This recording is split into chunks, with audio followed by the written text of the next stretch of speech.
కడియం మండలం దుళ్ళ జిల్లా పరిషత్ ఉన్నత పాఠశాలలో విద్యార్థులకి భోజనశాల నిర్మాణానికి వాష్ ఇన్స్టిట్యూట్ వారి సౌజన్యంతో సుమారు 15 లక్షల రూపాయల ఆర్థిక నిధులతో పనులు ప్రారంభ కార్యక్రమానికి ముఖ్య అతిథిగా రాజమహేంద్రవరం రూరల్ ఎమ్మెల్యే గోరంట్ల బుచ్చయ్య చౌదరి హాజరయ్యారు.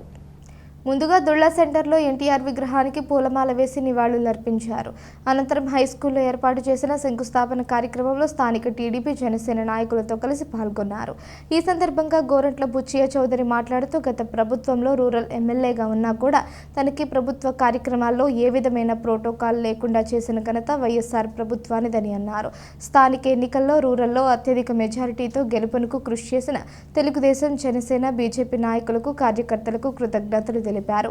రాష్ట్ర ముఖ్యమంత్రి నారా చంద్రబాబు నాయుడు, జనసేన అధ్యక్షులు పవన్ కళ్యాణ్, ఉప ముఖ్యమంత్రిగా బీజేపీ సహకారంతో ఎన్డీఏ కూటమి ద్వారా రాష్ట్రాన్ని అభివృద్ధి లక్ష్యంగా ఉపాధి మౌలిక వసతులకు అత్యధిక ప్రాధాన్యత ఇవ్వడం జరుగుతుందన్నారు.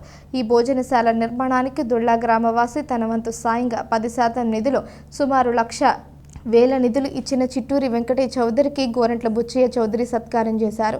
దొళ్లలో మంచినీటి పైప్ లైన్ ద్వారా ప్రజలకు తాగునీరు అందించే లక్ష్యంతో ఇంటింటికి కుళాయి కార్యక్రమాన్ని ఎమ్మెల్యే గోరంట్ల ప్రారంభించారు. కడియం ఎంపీపీ వెలుగుబంటి వెంకట సత్యప్రసాద్, వెలుగుబంటి రఘురాం, మార్గని సత్యనారాయణ, ఆనందేవుల చంటి, ముద్రగడ జమ్మి తదితరులు పాల్గొన్నారు.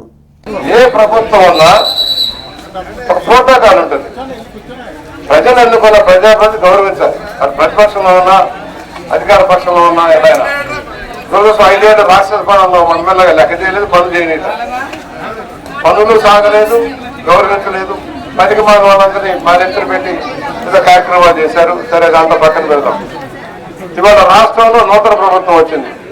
దీనికి కారణం ఇక్కడున్న మీ అందరి పోరాటం.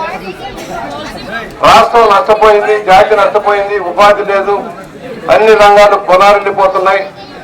చెప్పిన వాగ్దానాలన్నీ నీటిలో కనిపించాడన్న భావంలో ఉపాధ్యాయులు కానీ, ఉపాధ్యాయుల సిబ్బంది కానీ, నిరుద్యోగ యువకులు కానీ, సామాన్య ప్రజానీకం అంతా ఒక ప్రజా తిరుగుబాటు. ఈనాటి మెజార్టీలు నేను ఎప్పుడు చూడాల. నేను 1983లో మొదటిసారి వెనక్కిపోయినప్పుడు 38,000 హైయెస్ట్ మెజార్టీ రాజమండ్రిలో. ఇవాళ 64,000 వచ్చిందంటే ఇది నా గొప్ప కాదు. ప్రజలు జగన్మోహన్ రెడ్డి యొక్క పరిపాలన విధానాల మీద విసిగి వేసారి చేసిన ఓట్ల ఫలితమే ఈ మెజారిటీ. ఇదే జగన్మోహన్ రెడ్డి అసెంబ్లీ సాక్షిగా చెప్పారు, నీకు టీవీ మీడియా ఉంది, పేపర్ ఉంది, ఇన్ఫ్రాస్ట్రక్చర్ ఉంది, చక్కగా చేసుకుంటే పరిపాలన సాగిస్తా, లేకపోతే పోతామన్న పోయాలా లేదా పట్టించుకోవాలా. మీరు ఎంతమంది, మీరు 10 మంది మిగిలారన్నారు. ఆ రోజు అసెంబ్లీలో చెప్పారు 5 చాలు, పంచపాండవులు 5 పర్థం పడతామని పట్టేసాం, అయిపోయింది.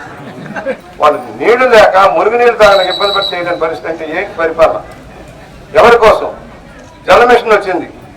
జల మిషన్ లో అన్ని గ్రామాలకి శుద్ధి చేసి నీరు ఇచ్చే కార్యక్రమం గవర్నమెంట్ ఆఫ్ ఇండియా స్కీమ్, దాన్ని నీరుగా ఇచ్చేశారు.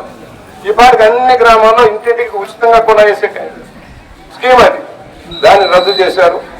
ఇవాళ మళ్ళా మొదలెట్టి పవన్ కళ్యాణ్ గారు వెళ్ళి ఢిల్లీ వెళ్ళి మాట్లాడి 10 నెలలు తెచ్చుకోవాలి మళ్ళీ ఆ స్కీమ్. ఆ పరిస్థితి నెట్టింది.